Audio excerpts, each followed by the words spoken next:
تہیا کیا ہے. محسن ہیں ریحان اسکول کے پروجیکٹ ہیڈ. محسن, ہم آپ کو خوش آمدید کہتے ہیں. بہت شکریہ آپ کا کہ آپ تشریف لائے ہمارے پروگرام میں. ذرا سا تعارف کروائیے گا, کیونکہ ظاہر ہے کہ ہم نے ایک سنسنی تو پھیلائی دی ہے یہ کہہ کر کہ وہ کسی بلڈنگ میں کھلا ہوا اسکول نہیں ہے. کہاں کھلا ہوا ہے ریحان اسکول؟ السلام علیکم. اور سب سے پہلے تو آپ کا بہت بہت شکریہ کہ آپ نے ہمیں بلایا اور قابل سمجھا کہ اس کام کو اس کو لوگوں کو بتایا جائے. ریحان اسکول بیسکلی ایک موبائل بیسڈ لرننگ سسٹم ہے. ہم نے اسکول جو ہے موبائل فون کے اندر کھول لیا ہے, اور اس کی وجہ یہ ہے کہ موبائل فون سے مطلب ہمارے موبائل فون پر اسکول کھلا ہوا ہے؟ جی بالکل, ہر ایک موبائل فون ایک اسکول کی برانچ. کیسے؟ ہم نے کوشش یہ کری ہے کہ جو ایجوکیشنل کانٹینٹ ہے وہ بنا دیا جائے.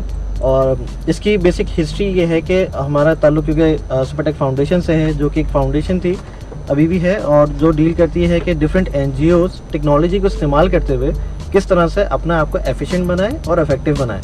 کیونکہ پاکستان جو ہے ایسے ممالک میں آتا ہے جہاں پہ سب سے زیادہ این جی اوز پائی جاتی ہیں, اور وہ دوسرا بڑا ملک ہے جو سب سے زیادہ چیریٹی کرتا ہے آفٹر کینیڈا. اور اس کے باوجود پاکستان میں جو مسائل ہیں وہ لاتعداد ہیں. اور پاکستان میں اگر این جی اوز کا اگر ہم ایک نظر ڈالیں تو سب سے زیادہ این جی اوز جس متعلق ہیں وہ ہیں ایجوکیشن, تعلیم کے لیے maximum NGOs Pakistan میں کام کر رہی ہیں. دوسرا پھر ہیلتھ آ جاتا ہے, پاورٹی آ جاتا ہے, ان کے اوپر کام کر رہی ہیں. اور اس کے باوجود مطلب پاکستان میں اگر آپ دیکھیں تو 70% جو آپ کہتے ہیں کہ الٹریٹ ہیں. تو جب ہم لوگوں کی ایک کوشش ہوتی تھی کہ ہم ڈفرینٹ این جی اوز کو لے کے ان کے مینٹورنگ کے سیشن کرتے تھے NGOs networking meet up کے نام سے ہر مہینے. تو تقریباً یہ 3 سال سے سلسلہ جاری ہے ہماری فاؤنڈیشن کے تحت, جہاں پہ ہم ان کی مینٹورنگ کرتے ہیں کہ آپ کے کیا ایسے سسٹمز ہیں جہاں پہ آپ کو لیکنیس آ رہی ہے اور یا افیکٹو نہیں ہو پا رہے ہیں. تو جب ہم این جی اوز کے پاس جب گئے, ان کو بٹھایا, ایجوکیشنل این جی او, صرف این جی اوز کو کیوں, کمپنیز جو ساری کمپنیز کام کر رہی ہیں کارپوریٹ سیکٹر میں, تو بے شمار لوگ ہیں جن کو اس طرح کے مسائل درپیش ہوتے ہیں. ہم میڈیا میں بیٹھے ہیں, ہمارا سارا کام آئی ٹی پہ چلتا ہے, تو ہم بھی بے شمار مسائل کو فیس کرتے ہیں. پیرنٹ کمپنی سپر ٹیکنالوجیز ہے, اس کا سی ایس آر پروجیکٹ ہم نے کہا کہ این جی او کھولنی ہے. جب ہم نے این جی او پہ آئے تو پھر لاتعداد این جی اوز پہلے سے کھلی ہوئی تھی. تو پھر ہم نے کہا کہ اب ہم اگر ایک اور این جی او کھول لیں گے تو اس سے ہم کیا فرق ڈالیں گے, جب اتنی بڑی بڑی این جی اوز موجود ہیں.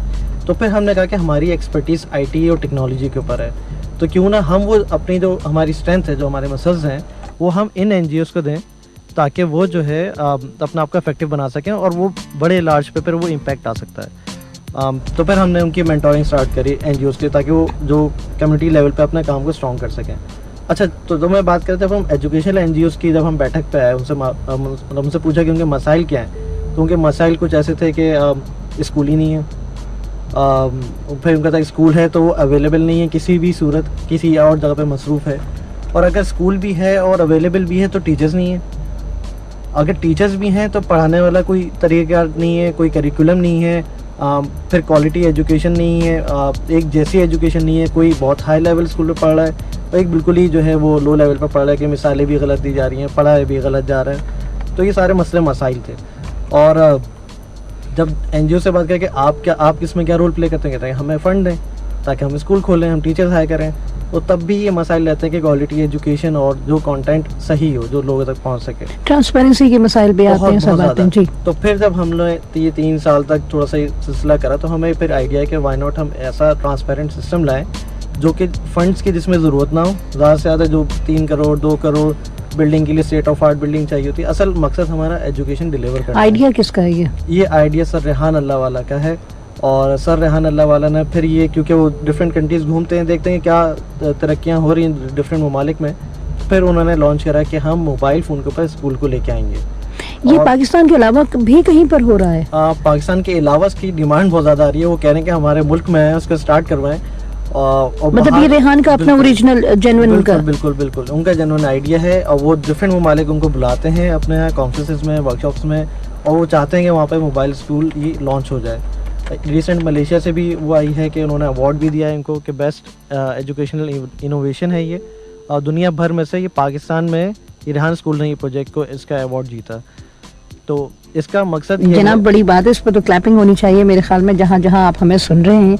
और पाकिस्तान ने इतनी बड़ी अचीवमेंट, हम बार बार शिकवा करते हैं कि पाकिस्तान में टैलेंट नहीं है, पाकिस्तान में बेहद टैलेंट है। और हम रेहान साहब से भी आपकी मीटिंग करवाना चाहते हैं, अपने सुनने वालों की। थोड़ा सा आपको इंतज़ार करना पड़ेगा, मुल्क से बाहर हैं। जैसे ही रेहान साहब आते हैं तो फिर हम रेहान अल्लाह वाला से भी आप लोगों की मुलाकात करवाएंगे। लेकिन रेहान साहब के जब मुख्तलिफ प्रोजेक्ट्स हैं जो बगैर पैसे के आप तक, मुझ तक पहुंच जाएंगे और उसका फल हम खुद कुछ इन्वेस्ट किए बगैर खा सकते हैं।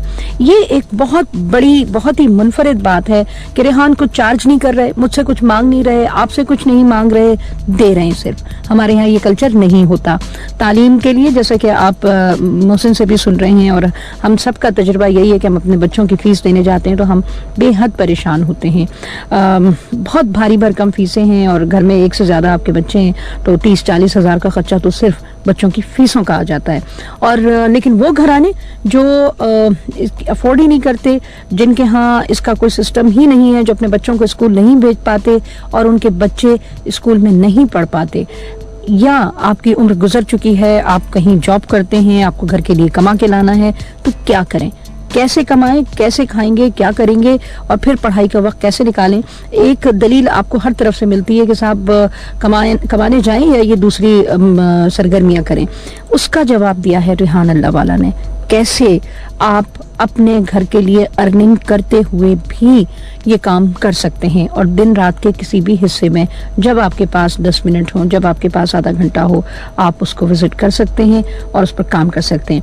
मजीद इसके फंक्शंस क्या हैं हम आपको बताएंगे, मगर जरा सी देर के बाद के वक्त हुआ है एक कमर्शियल ब्रेक का। ब्रेक के बाद जब हम वापस आएंगे तो आपसे गुफ्तगू करेंगे। यहाँ मैं आपको ये भी आगाह करती चलूँ कि आप हमारे प्रोग्राम में शिरकत करना चाहते हैं तो 11100105 पर आइए और फोन कर सकते हैं। आप हमें एक कॉल में जरूर ले सकती हूँ कमर्शियल ब्रेक से पहले। जनाब हेलो, अस्सलाम वालेकुम। वालेकुम अस्सलाम। नजीर बात कर रहा हूँ करंगी। जी नजीर साहब, जी कैसे आप? ठीक ठाक हैं? अल्लाह का शुक्र है जनाब, प्रोग्राम कर रही हूँ मैं, बिल्कुल खैरियत से हूँ। आप आगे फरमाइए। जी ये जो आप ने बात कर रहे हैं अपनी ताकत पे, जी अच्छा ये रेहान साहब की आप बात कर रहे हैं। जी जी जी, अल्लाह ताला इनको लंबी जिंदगी और सेहत दे, आमीन आमीन। और अल्लाह ताला इनको ऐसे काम करने की और तौफीक अता फरमाए। उनको ही नहीं, आपको भी तौफीक अता फरमाए। उनको तो अल्लाह ने बहुत तौफीक अता फरमाई है, वो इतने काम कर रहे हैं कि मैं और आप सोच भी नहीं सकते। अपने लिए भी दुआ कीजिए, अल्लाह ताला हमें भी तौफीक अता फरमाए कि हम भी कुछ कर सकें। बिल्कुल जी बिल्कुल। बहुत शुक्रिया जनाब, बहुत शुक्रिया। अब वक्त हो गया है कि हम चलें ब्रेक की तरफ। ब्रेक से वापस आएंगे तो हमारी आपकी गुफ्तगू का सिलसिला फिर जुड़ेगा। हमारे साथ रहिएगा हॉट 105 पर, hot dialogue. Welcome back Sameen, hot 105 hot dialogue और सैयदा तहसीन फातिमा। जनाब हमने आज मुतारिफ कराया है अपने माइक्रोफोन के जरिए रेहान स्कूल को, जो मुल्क में तालीम और तरक्की के लिए कोशां है। आप उसका हिस्सा बन सकते हैं, आपको उसका हिस्सा बनना चाहिए। वो तमाम लोग जो इस वक्त मेरी बात सुन रहे हैं और उनको एहसास है इस बात का कि वो किसी वजह से नहीं पढ़ सके और ज़माने के साथ नहीं चल पा रहे हैं, वो पीछे रह गए हैं और उनको उसकी तालीम ना होने के सबब बहुत सी परेशानियों और नुकसानात का सामना करना पड़ता है। आपको हम मौका दे रहे हैं जो ज़िंदगी में आप किसी भी वक्त, हर वक्त बल्कि हासिल कर सकते हैं। आप चाहें तो इसको बगैर हींग और फिटकरी लगे हासिल कर सकते हैं। आपको कहीं नहीं जाना होगा, आपको कोई फीस नहीं देनी होगी। आप दिन भर में किसी भी वक्त ये काम अपने लिए, ये नेमत जो है वो हासिल कर सकते हैं अगर आप हमारी बात को समझ रहे हों। हम चाहेंगे कि वो तमाम लोग जो पढ़ना नहीं सीख सके हैं और इस वक्त हमारी बात सीख रहे हैं, वो इसको क्या कहेंगे बहुत सादा उर्दू में, इस सहूलत को, इस रियायत को, इसको हासिल कर सकते हैं। आप ज़रा तैयार रहिएगा, हम थोड़ी देर में जब हमारी गुफ्तगू ज़रा और आगे जाएगी तो हम आपको बताएंगे कि आपको क्या करना चाहिए। एक कॉलर है मेरे साथ। जनाब हेलो, वालेकुम अस्सलाम। दौरे मुगलिया में शुमाली हिंदुस्तान में शरह ख्वानदगी 86% थी, और इससे ज्यादा हैरतनाक बात यह है कि जनूबी हिंदुस्तान में 94% थी। 14 अगस्त 1947 को जिस इलाके में पाकिस्तान है, मुसलमानों में शरह ख्वानदगी 4% थी। ये क्यों थी? ये लॉर्ड मैकाले की बरकतें थीं। Fort William college Mohammedan Anglo oriental college, इनकी बरकतें थीं, जहां ऑक्सफोर्ड और कैम्ब्रिज के सिलेबस इंट्रोड्यूस किए गए। नौकरी उसे मिलती थी जो अंग्रेजी पढ़ा हुआ हो। दुनिया के तरक्की याफ्ता ममालिक में उनके अपने मुल्कों की जबान में तालीम दी जाती है। ये बात तो यहाँ हुई। एक सवाल मैं इन साहब से भी करना चाहता हूँ माजरत के साथ, इनकी तहरीक की फंडिंग कौन कर रहा है? अस्सलाम वालेकुम। अच्छा, बहुत शुक्रिया। अब्दुल रज़ाक साहब को इस बात से बहुत ज़्यादा दिलचस्पी होती है, वो अमूमन पूछा करते हैं कि फंडिंग फलां फलां की क्या हो रही है। पहले आप इसका मुख्तसर जवाब दे दीजिए, फिर हम अपनी बात को जो ब्रेक से पहले हम कर रहे थे कंटिन्यू करते हैं। सही जी, जैसे कि क्या खर्च आता है आपको लोगों को तालीम देने पर? जैसे कि मैंने बताया था कि पहले कि पेरेंट कंपनी सुपर टेक्नोलॉजीज है, जिसके पास पहले से ही जो है वीडियो प्रोडक्शंस के भी लोग मौजूद हैं, और उसका CSR प्रोजेक्ट है, मतलब कि उससे जो प्रॉफिट आता है उसकी तकरीबन वैसे तो कम परसेंटेज जाती है, लेकिन हम मोस्ट ऑफ द प्रॉफिट जो होता है वो उसी में डाल देते हैं कि फाउंडेशन में, क्योंकि जब तक हमारे अपने लोग ही तरक्की नहीं करेंगे तो आपके ख्याल में कितना खर्चा आता होगा उसमें?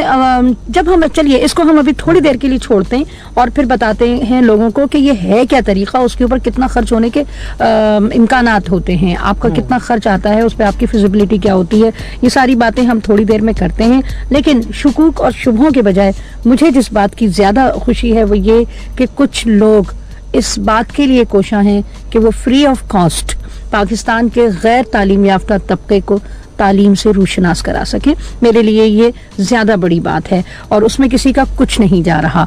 सिखा क्या रहे हैं आप, मैं ये भी सुनना चाहूंगी, ताकि अगर आपके इस प्रोजेक्ट के सिलसिले में कोई शुबहात पैदा हो रहे हैं तो वो भी लोगों के दूर हो जाएं और मालूम होने के क्या किया जा रहा है। मोहसिन, जहाँ से हमने छोड़ा था वहीं से आप जरा शुरू कीजिए। अच्छा, तो हम लोग उस वक्त बात कर रहे थे कि रेहान स्कूल शुरू कैसे हुआ, ये आइडिया आया कैसे।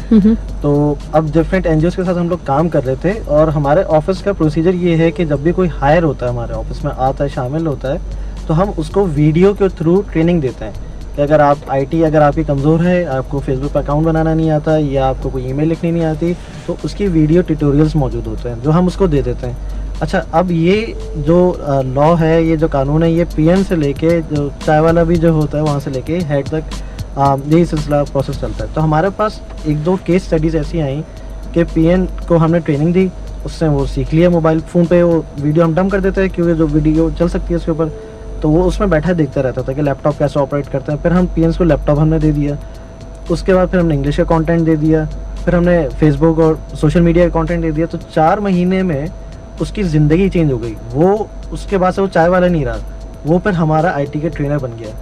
और उसने इतना सीखा क्योंकि जब वो उसको बेस बन गई थी तो फिर वो लैपटॉप पे जाके ऑनलाइन जाके और चीज़ें उसने सीखी, और अब वो सोशल मीडिया की ट्रेनिंग देते हैं। कराची भर में जितने भी मदरसे होते हैं वो वहाँ पे जाते हैं, क्योंकि वो स्कूलिंग नॉर्मल बैकग्राउंड से नहीं थे, ये भी बहुत जी बिल्कुल बिल्कुल। वो मदरसे के पढ़े हुए बच्चे जिसने कभी तालीम हासिल नहीं करी स्कूल में जाके, तो 4 महीने में इतना सीख गया। तो वो एक ऐसी केस स्टडी हमारे सामने, फिर इस तरह से 2-3 और जब उनके पीछे चाय वाला है उनकी भी यही सूरत हाल रही। तो जब हमने कहा कि वीडियो के थ्रू इतना इफेक्टिव है पढ़ाना, और जो जिसको कुछ नहीं आता वो जब सीख सकता है, तो जो पूरे पाकिस्तान का जो प्रीवेलिंग जो मसला है, एक तो एक जहालत है, अपनी गुर्बत है। और गुर्बत क्यों है? क्योंकि पढ़ा लिखा नहीं था, अच्छा कमा नहीं सके, और अच्छा कमाए नहीं इसलिए पढ़ नहीं सके। तो ये दोनों इश्यूज हम टैकल कर सकते हैं। तो फिर हमने वीडियो के थ्रू एजुकेशन को मतलब लॉन्च करा और मोबाइल फ़ोन चुना। अब ये सवाल आता है कि मोबाइल फ़ोन में ही क्यों स्कूल खोला, तो इसके लिए किसी फंडिंग की ज़रूरत नहीं है। इस वक्त ज़्यादा से ज़्यादा लोगों तक पहुंचने का सबसे आसान तरीका और सबसे बेस्ट तरीका ये है कि आप मोबाइल फ़ोन्स के थ्रू रीच करें। लेकिन मोहसिन, इसमें मोबाइल फ़ोन और आप वीडियो डाल रहे हैं, तो यानी सिर्फ वो लोग देख सकते हैं जो वीडियो देख सकते हों। बिल्कुल। जिन मोबाइल्स पे ये सहूलत नहीं होगी फिर वो महरूम रह जाएंगे। इस वक्त तकरीबन पाकिस्तान में जो डेंसिटी है बहुत दूसरे ममालिक के मुकाबले में, इस वक्त तकरीबन 12 करोड़ मोबाइल फोन्स पाकिस्तान में मौजूद हैं। बिल्कुल है। तो हम किसी और तरीके से इतना लोगों तक नहीं पहुंच सकते जितना मोबाइल फोन्स के थ्रू पहुंच सकते हैं। और अब तो माशाल्लाह हमारे चाइना इतना अच्छा दोस्त है, उसने जो इतने कम पैसों में मोबाइल मुतारिफ करे, बिल्कुल, तो बिल्कुल 1000 और अब तो तकरीबन 800-900 रुपए में ऐसे मोबाइल फोन्स मिल जाते हैं जिसपे वीडियो भी प्ले हो जाती है, 3 सिमें भी लग जाती हैं और कैमरा भी मौजूद होता है। तो हमारा टारगेट वो होता है कि जो सबसे कम मोबाइल फोन में वीडियोस बन सकें वो बना के उस स्कीम के मुताबिक हम उसके लिए एजुकेशन कंटेंट बनाते हैं, और वो कंटेंट हम अवेलेबल कर रहे हैं, वो मार्केट्स में भी जाके बंदा। अच्छा, अब इस पर भी बात हो जाए कि क्या कंटेंट आप दे रहे हैं। اچھا کیونکہ میرے ذہن میں بھی آئے گا کہ آپ پتہ نہیں کیا پاکستان کے خلاف جو ہے وہ لوگوں کو فیڈ کر دیں گے، مذہب کے خلاف کر دیں گے، یا کوئی اور ایجنڈا آپ کا ہوگا، آپ اسلام کے خلاف کوئی کام کر رہے ہوں گے. یہ ساری چیزوں کو ذرا آپ بتائیے کہ آپ کتنے دشمن ہیں پاکستان کے. اچھا یہ تو بڑی انٹرسٹنگ سی بات ہے. ویسے ہم نے جب اسٹارٹ کرا تھا تو ہمارا جو طریقہ کار تھا کہ نرسری سے لے کے بچوں کی پوئم سے اسٹارٹ کریں، کیونکہ آپ نے دیکھا کہ گھروں میں بچے موبائل فون چھوڑتے نہیں. صحیح. تو بجائے کہ ان کو منع کریں یا ڈسٹریکٹ کریں، ان کو اچھا کانٹینٹ ڈال کے ان کو دے دیں گے، ان کی لرننگ اور گرومنگ ہوگی. ٹھیک. تو ہم نے نرسری سے کانٹینٹ اسٹارٹ کرا اور ہمارا ایم تھا کہ میٹرک تک سارا کورس بنا کے اس پہ ڈال دیں گے. ٹھیک. پھر جب جس طرح سے ہم لوگ گرو کرتے گئے، سیکھتے گئے ساتھ ساتھ، تو لوگوں نے بھی بتایا کہ جب بندہ 5 کلاس تک پڑھ لے گا تو اس کو موبائل فون میں تو نہیں پڑھے گا، پھر تو مطلب وہ اپنا پیس لے کے چل سکتا آگے. تو پھر جو لوگوں کے مشورے سے جو بورڈ بیٹھا تو اس نے کہا کہ بیسک لٹریسی تو آپ کم از کم پرووائڈ کریں. فرسٹ فیز آپ کا ایم یہ ہونا چاہیے کہ جو 70% پاکستان کی آبادی ہے وہ کم از کم اپنا نام پڑھنا لکھنا سمجھ جائے. صحیح. اردو سمجھ جائے، بیسک انگلش اس کو آ جائے. تو پھر ہمارا فوکس ٹوٹل اس کے اوپر ہے. تو اب ہم نے جو ویڈیوز بنائی ہیں اس میں اگر آپ دیکھیں تو آپ کلاس 1 کا یا بلکہ پری پرائمری کا ہم نے بیسک لٹریسی کا کانٹینٹ بنایا ہے. کیا آپ اردو آپ لکھنا پڑھنا سیکھ جاتے ہیں، آپ کو انگلش آ جاتی ہے، بیسک اس میں میتھس ہے. انگلش آ جاتی ہے کیا مطلب؟ انگلش تو مجھے بھی نہیں آتی. ہاں بس آپ پھر وہ کانٹینٹ لیں اور اس کو پھر پڑھنا شروع کرتے ہیں. ٹھیک. تو ہماری کوشش ہے کہ بیسک لٹریٹ لوگ ہو جائیں، ایک لیول تک آ جائیں، دین ایک فیز 2 اسٹارٹ ہوگا، پھر اس کے بعد ہم کو گرو کریں گے. کیونکہ اس وقت الارمنگ سچویشن ہے. اور کل میں ایک کانفرنس میں تھا، بڑی انٹرسٹنگ بات اس میں شیئر ہوئی کہ اس وقت پاکستان کے لیے ایجوکیشن کی اتنی الارمنگ سچویشن ہے کہ 2015 تک یہ کہا جا رہا ہے کہ اگر ہم نے یہ کچھ انوکھی کوششیں نہیں کری تو پاکستان دنیا کا 2nd لارجسٹ کنٹری ہوگا جہاں پہ سب سے زیادہ جاہل لوگ موجود ہوں گے، الٹریٹ سب سے زیادہ ہوں گے 2015، اور پہلا ملک نائجیریا ہوگا. تو یہ میرے خیال سے بہت زیادہ الارمنگ سچویشن